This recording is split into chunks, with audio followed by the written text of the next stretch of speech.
निश्चितपणे त्याचा उपयोग पुढच्या काळामध्ये भारतीय जनता युवा मोर्चा मोठा करण्याकरता आपल्याला प्राप्त होईल। या युवा शक्ती जागरच्या निमित्ताने मी एक अजून तुम्हाला सूचना करू इच्छितो।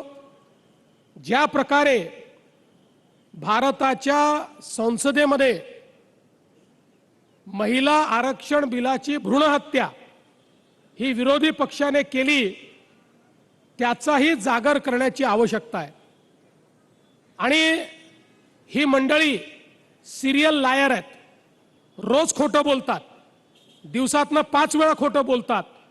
या प्रत्येकाला हे माहिती आहे 2023 साली ज्यावेळेस महिला आरक्षण विधेयक आलं, एकमताने ते पारित झालं, त्यानंतर हे विधेयक कधीपासून लागू केलं पाहिजे याकरताचं संविधान संशोधन आलं होतं। 23 मध्ये एनडीए जवळ 2/3 मेजॉरिटी असल्यामुळे आपण काही करू शकत नाही, म्हणून तोंड दाबून या लोकांनी त्यावेळी बिलाला समर्थन केलं। आणि आता जसं यांच्या लक्षात आलं की एनडीए जवळ 2/3 मेजॉरिटी नाही आहे, यांनी आपले खरे दात दाखवले आणि त्या ठिकाणी खऱ्या अर्थानं या बिलाला विरोध करून संपूर्ण भारतातल्या नारी शक्तीचा अपमान आणि लोकशाहीचा अपमान करण्याचं काम या विरोधी पक्षांनी या ठिकाणी केलेलं आहे। आणि म्हणून हा जागर गरजेचा आहे। खरं म्हणजे रोज खोटं बोलतात, डिलिमिटेशन बद्दल खोटं बोलतात, सेन्सस बद्दल खोटं बोलतात।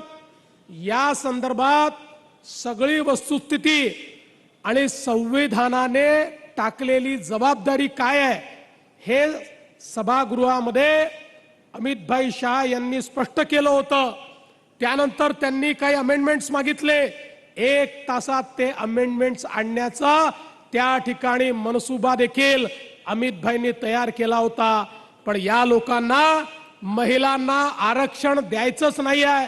लोकसभेमध्ये महिला आरक्षण येऊ नये याकरता हा प्रयत्न आहे।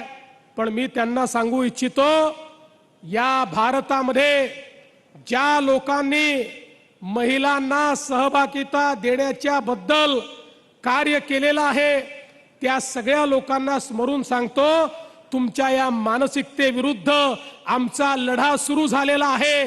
आणि जोपर्यंत भारताच्या संसदेत आणि विधानसभेमध्ये आमच्या 33% महिला पोचणार नाही, आम्ही तुम्हालाही शांतपणे झोपू देणार नाही।